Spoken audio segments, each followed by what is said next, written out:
Bismillah Rahman Rahim. Assalamu alaikum.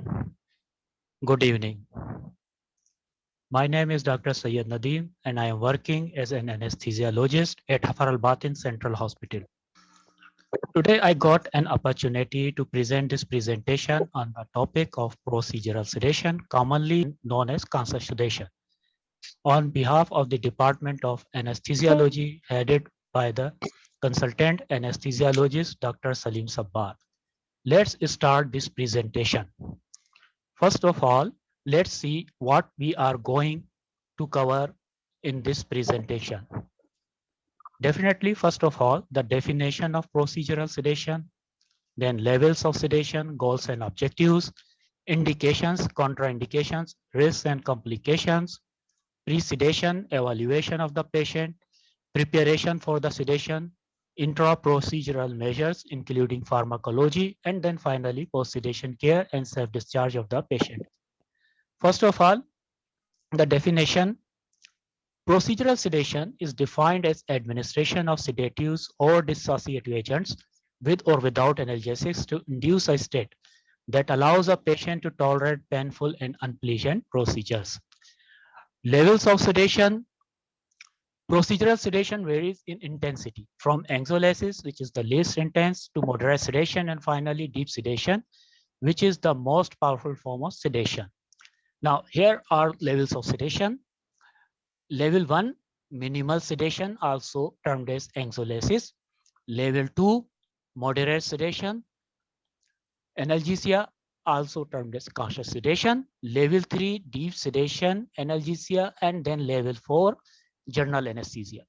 Here you see that level 1 and level 2 are indicated with green color, whereas level 3 with orange color and level 4 with red color. Now, level 1 and level 2. At level 1 and level 2, patient is conscious. At level 1, patient is mildly sedated.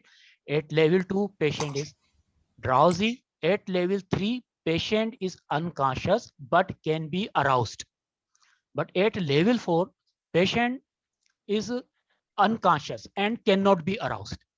So at level 3 and level 4, patient is unconscious. At level 1 and 2, patient is conscious. So what about this term conscious sedation? It means that this term conscious sedation only covers level 1 and level 2. And it does not cover level 3 and level 4 because patient is unconscious. So is this term correct? Let's see. The term conscious sedation is synonymous with moderate sedation since the practice includes deep sedation, dissociative sedation, and general anesthesia where patients are unconscious. Conscious sedation is no longer an appropriate term to describe this technique and should not be used. So what is the proper term? The proper term is procedural sedation. Now let's see the effect of these levels on body responses. Body system effect: responsiveness at level 1, minimal sedation, anxiolysis, normal response to verbal stimulation, airway, spontaneous ventilation, and cardiovascular functions are unaffected. Level 2, moderate sedation, analgesia, conscious sedation, responsiveness, purposeful response to verbal or light tactile stimulation. Airway, no intervention is required. Spontaneous ventilation adequate. Cardiovascular function usually maintained. At level 3, deep sedation and analgesia, responsiveness, purposeful response to repeated or painful tactile stimulation. Airway intervention may be required. Ventilation, spontaneous ventilation may be inadequate. Cardiovascular function usually maintained. At level 4, general anesthesia, responsiveness, unarousable even to repeated or painful stimulation. Airway intervention is often required because of deep sedation. Patient is not able to maintain airway patency independently. Spontaneous ventilation frequently inadequate because of effect of drugs. He is mostly in hypoventilation. Cardiovascular function may be impaired. Mostly we see hypotension. Now, all this we have seen. Now this one more category, that is dissociative sedation, as we discussed in Definition: a trance-like cataleptic state in which the patient experiences profound analgesia and amnesia, but retains airway protective reflexes, spontaneous respiration, and cardiopulmonary stability. Ketamine is the pharmacologic agent used for procedural sedation that produces this state. Now, what are the goals and objectives? Number one, to guard the patient's safety and welfare. Number two, to minimize physical discomfort and pain for the patient. Number three, to control anxiety, minimize psychological trauma. Number four, to minimize the potential for amnesia. Number five, to control behavior and movement to allow the safe completion of the procedure. Number six, to return patient to a state in which safe discharge from medical supervision is determined by recognized criteria. These goals can be achieved by selecting the lowest dose of drug with the highest therapeutic index for the procedure. Now, procedural sedation is safe and effective for patients who need minor surgery or a short procedure. These are indications. For example, endoscopy, bronchoscopy, diagnostic and interventional radiology procedures, dental procedures, cardioversion, fine needle aspiration of mass or lesion, foreign body extraction, vasectomy, biopsy, for example, skin, breast biopsy, bone marrow, repair of minor surgical wounds, thoracostomy, that is chest tube insertion, minor skin surgery, burn dressings, joint reduction, fracture management. Now, contraindications, relative contraindications to procedural sedation, older age. Older patients have higher rates of adverse events due to increased sensitivity to sedatives, medication interactions, and higher peak levels achieved with drugs.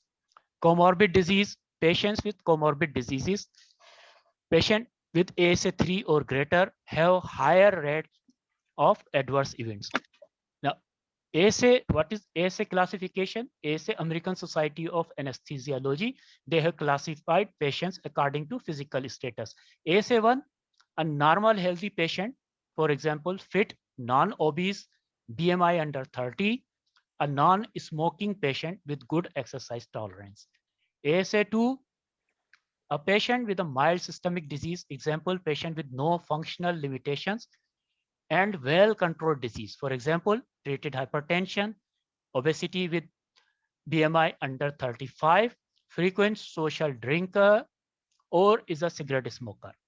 ASA3, a patient with a severe systemic disease that is not life-threatening. For example, patient with some functional limitations as a result of disease. For example, poorly treated hypertension or diabetes, morbid obesity, chronic renal failure, a bronchospastic disease with intermittent exacerbation, stable angina, implanted pacemaker. ASA4, a patient with a severe systemic disease that is a constant threat to life. Example, patient with functional limitation from severe life-threatening disease, for example, unstable angina, poorly controlled COPD, symptomatic congestive heart failure, recent, less than 3 months ago, myocardial infarction or stroke. ASA5, a moribund patient who is not expected to survive without the operation. The patient is not expected to survive beyond the next 24 hours without surgery. Example, ruptured abdominal aortic aneurysm, massive trauma, and excessive intracranial hemorrhage with mass effect. ASA6, a brain dead patient whose organs are being removed with the intention of transplanting them into another patient. The addition of E to the ASA classification denotes an emergency surgical procedure. Just take ASA2E means this procedure is being performed in emergency. Now, other relative contraindications, anemia, chronic obstructive pulmonary disease, congestive heart failure, dehydration, neuromuscular disease. Now, risk and complications: respiratory depression, hypoventilation, hypoxia, desaturation, laryngospasm, airway obstruction, apnea, hypotension, bradycardia, cardiac arrest, neurological damage, anaphylaxis manifested as rashes, wheezing, angioedema, hypotension, vomiting, aspiration, seizure. Studies have shown that all areas using sedation have reported adverse events. Most complications from sedation are avoidable. All classes of drugs have been associated with problems even when administered in recommended doses. Adverse events involve use of multiple drugs simultaneously, especially 3 or more sedative analgesic medications, drug errors or overdose, inadequate medical evaluation, inadequate monitoring, inadequate practitioner skills, and premature discharge of the patient. Respiratory depression, airway obstruction, desaturation, and apnea are the most frequently encountered initial adverse events, and cardiac arrest and neurological damage occurs as secondary adverse events. Children 1 to 6 years of age are at greatest risk. Now, pre-sedation evaluation of the patient. First of all, the name of the patient, age, gender, height, weight, and body mass index. What is body mass index? The individual's body weight divided by height in meter square. This BMI formula, height in kilogram divided by height in meter square. For example, for an individual who is 1.8 meter, that is 180 centimeter tall and weighing 70 kilogram, the BMI would be as BMI is equal to 70 kilogram divided by 1.8 meter. Then multiplied by 1.8, it will be 3.24. So 70 divided by 3.24 equal to 21.6 kilogram per meter square. This is the body mass index of this patient. So what does it indicate? Suppose if body mass index is lesser than 18.5, the patient is underweight. If body mass index is 18.5 to 24.9, the patient weight is normal. Between 25 to 29.9, overweight. 30 to 34.9, the patient will be classified as obese class 1, mild obesity. 35 to 39.9, obese class 2, moderate obesity. Greater than or equal to 40, obese class 3, severely obese, and other terms we call morbidly obese. Now, the diagnosis and what the procedure is being performed. Past medical history of the patient, past surgical history of the patient, about pregnancy, about medications and supplement that patient is taking. Now, airway assessment. This airway assessment is very important because the role of airway assessment is to identify predicted problems with the maintenance of oxygenation during airway management and to formulate an airway plan in the event of unexpected difficult airway or emergency airway management. Airway assessment include, there are few parameters. One of them is thyromental distance. Thyromental distance is the distance between thyroid cartilage to mantis. If thyromental distance is greater than 7.5 centimeter, it means airway is normal. Okay. If thyromental distance is between 6 to 7.5 centimeter, it may be a difficult airway. If it is lesser than 6 centimeter, it's difficult. Look, green means normal, orange means maybe, and red means definitely it is difficult airway. Other parameter, mouth opening, that is the distance between upper and lower incisor teeth. If greater than 4 centimeter, it's normal, okay. If mouth opening is between 3 to 4 centimeter, it may be a difficult airway. If it is lesser than 3 centimeter, it's definitely a difficult airway. Neck extension. Other parameter, if greater than 30, it's normal, okay, airway is okay. If it's a 10 to 30 degree, it may be a difficult. If lesser than 10, it is definitely a difficult. Upper lip bite test.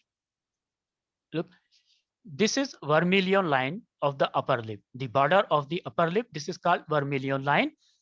Class 1, lower incisors can bite upper lip above vermilion line. This is class 1. This is upper lip bite test. Class 2, lower incisors can bite upper lip below vermilion line. If patient can bite below this vermilion line, then class 2. Class 3, lower incisors cannot bite upper lip. If patient is not able to bite upper lip about, then it is classified as class 3 and it indicates difficult airway.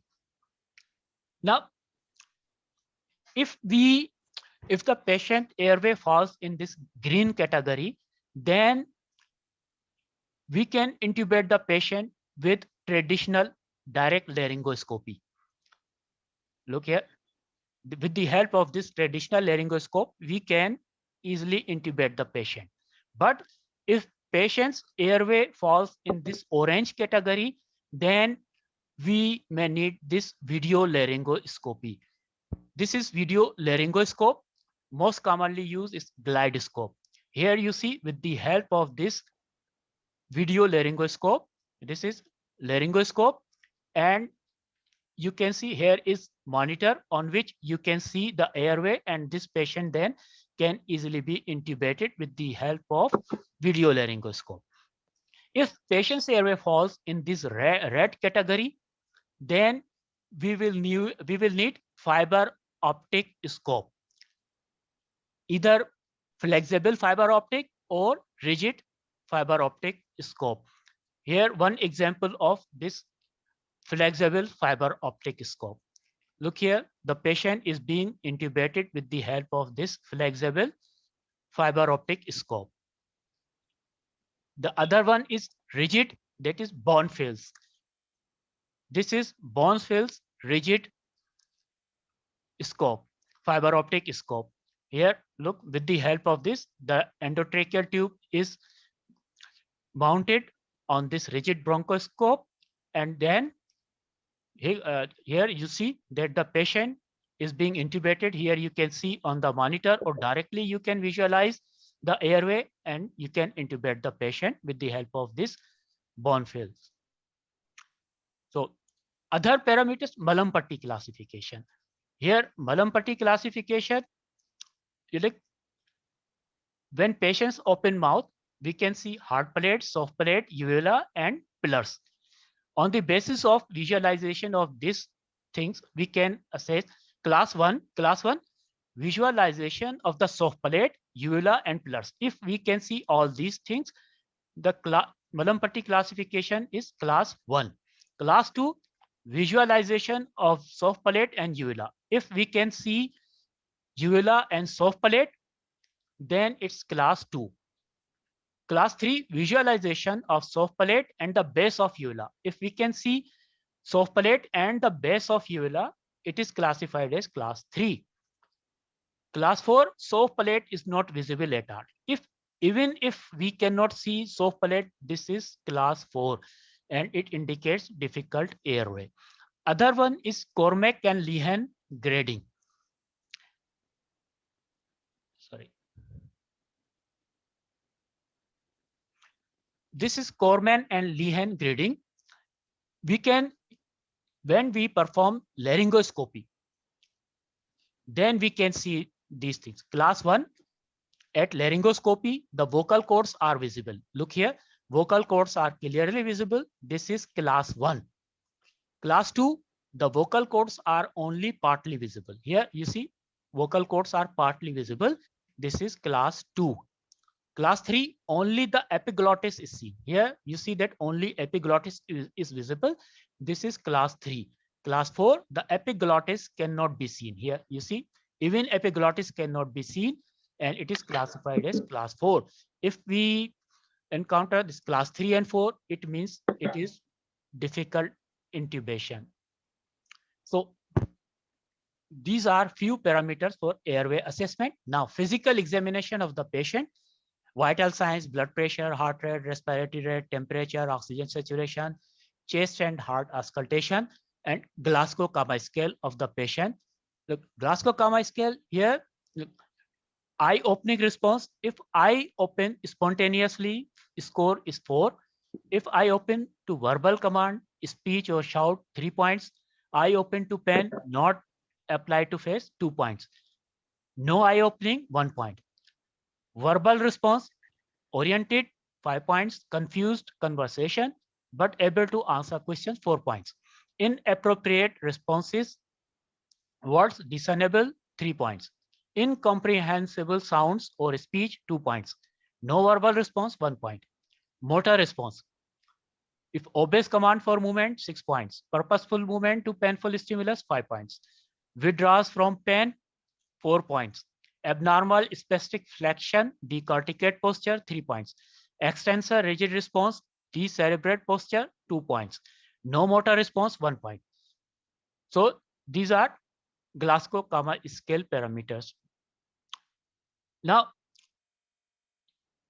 test result, ECG, chest X-ray, blood CP, blood sugar, urea creatinine, serum electrolyte, and additional if required. ASA classification we have already discussed on the basis of current medical status.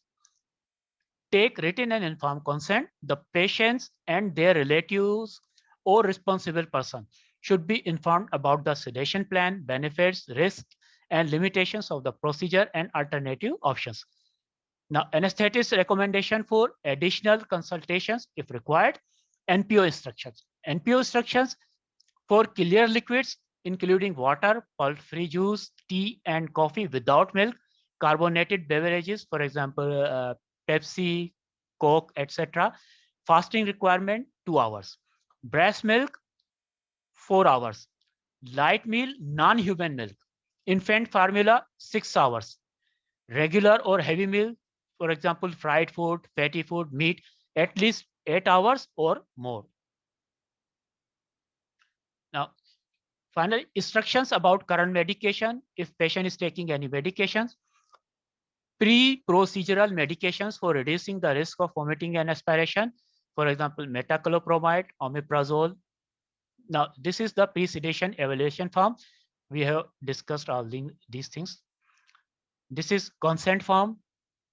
Now, here, a commonly used acronym that is useful for planning and preparation for a sedation. Preparation for sedation. Now, there is acronym SOAPME. SOAPME, S for suction. Functioning suction apparatus, suction catheters. O for oxygen, flow meter and oxygen source. For example, oxygen cylinder. A for airway.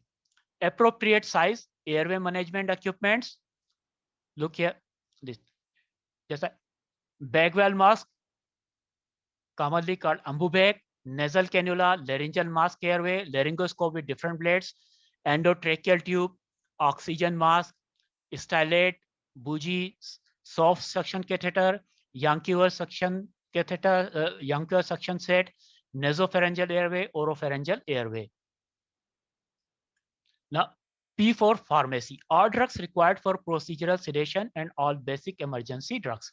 M for monitor, functioning pulse oximeter with size appropriate oximeter, probes and other monitors as appropriate for the procedure. For example, non-invasive blood pressure and tidal carbon dioxide, ECG, stethoscope. E for equipment for anesthesia and resuscitation, good lighting and communication. There should be an explicit strategy to request assistance in case of emergency. Now, sedation strategies. Sedation is not a primary therapy. Remember that we are not treating any disease of the patient, but rather a treatment of procedural side effects. We are only trying to reduce the side effects of the procedure which is being performed, just like pain, anxiety, and dangerous movements. A sedation plan analyzing the requirements for anxiolytics, analgesics, or both is necessary for each patient and will vary depending on the procedure and the anxiety of the patient.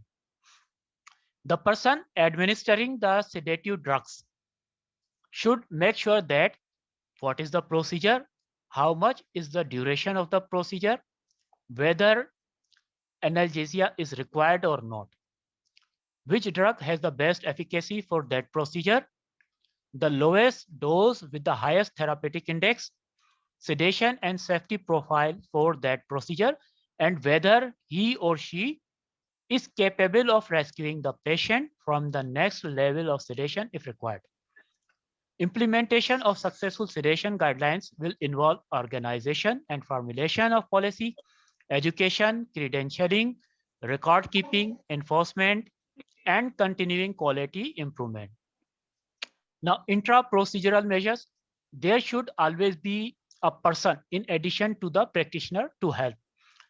Number two, documentation should be on a time-based flow sheet. Here, this is flow sheet.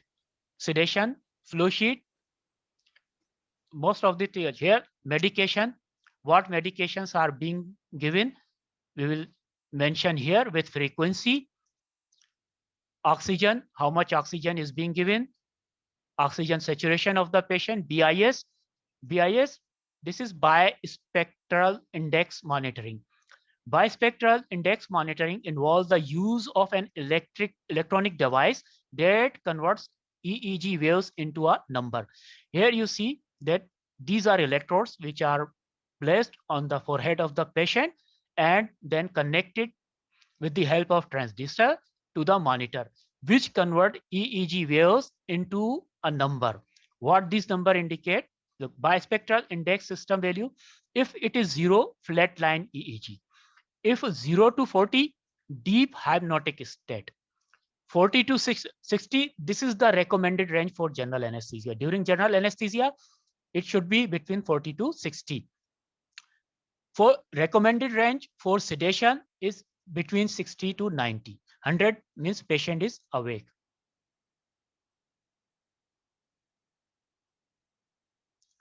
So now pain score. During procedure, what is the pain score? Here you see this comparative pain scale chart on the basis of facial expression. Look, if it is 0, no pain, 1, 2, 3, minor pain, 4, 5, 6, moderate pain, 7, 8, 9, 10, severe pain. Sedation score 0 to 4, sedation score 0, awake and alert, 1, minimally sedated, 2, moderately sedated, 3, deeply sedated, and 4, patient is unarousable. Now, monitoring ECG, blood pressure, temperature, oximeter, and tidal carbon dioxide. Sedation scale we have already discussed.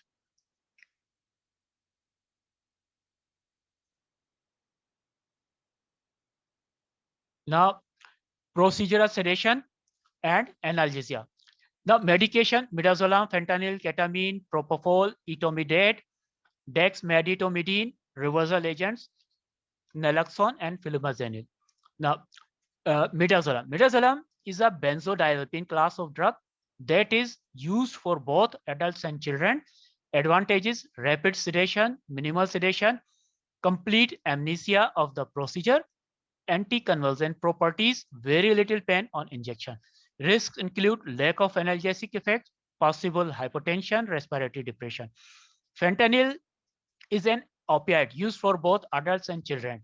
Advantages: rapid and short-acting sedation, analgesia, increase in pain threshold, minimal cardiovascular depression, suppresses cough reflex. Risks include chest wall rigidity, which makes positive pressure ventilation difficult. Respiratory depression or apnea, hypotension, uneasiness, dysphoria, nausea and vomiting, EEG changes. Ketamine is a dissociative anesthetic used for both children and adults. Advantages: rapid onset and very short duration of effects, consistent state of sedation, lack of respiratory depression, lack of effects on laryngeal and pharyngeal reflexes. Risks include patient may not be able to speak or respond purposefully. Delirium and hallucinations in patient older than 15. Excessive bronchial secretions and salivation may need anticholinergic like glycopyrrolate. hypertension and increased heart rate, increased intracranial pressure. Propofol. Propofol is a hypnotic sedative agent used in both adults and children. Often an anesthesiologist is required to administer propofol and monitor its use because of the deep sedation it can induce. Advantages include rapid onset of deep sedation and ultra short duration of effects. Useful for initiating sedation. Anticonvulsant properties. Risk include burning, stinging, and pain on injection. Lack of analgesic properties, respiratory depression and apnea, cardiovascular depression, and hypotension. Etomidate. Etomidate is a hypnotic sedative agent useful in adults with hypotension and trauma.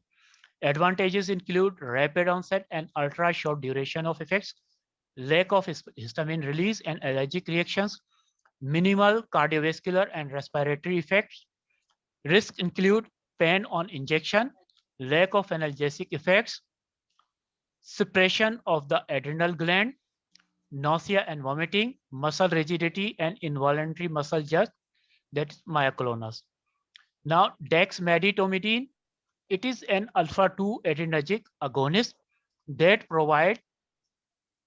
sorry, provides sedation, anxiolysis, hypnosis, analgesia, and sympatholysis. Dexmedetomidine is a hypnotic sedative that produces light sedation effects used in children and adults. Dose is 1 microgram per kilogram bolus over 10 minutes with 0.5 to 0.7 microgram per kilogram per hour infusion.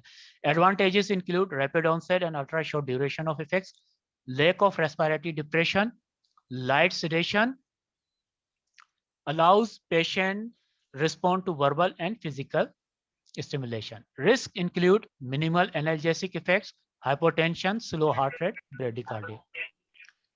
Now doses, midazolam 0.01 to 0.1 milligram per kilogram, onset of action 1 to 2 minutes, duration of action 30 to 60 minutes.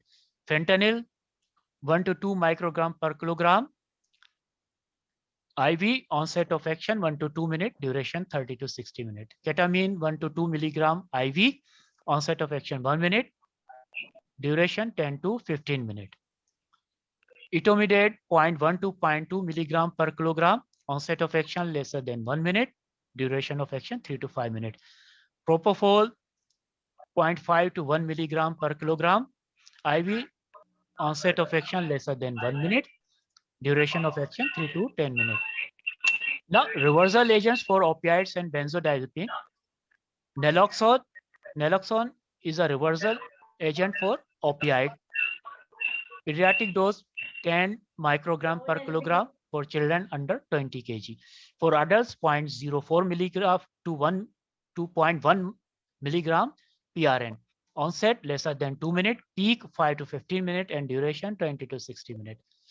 Flumazenil, benzodiazepine reversal,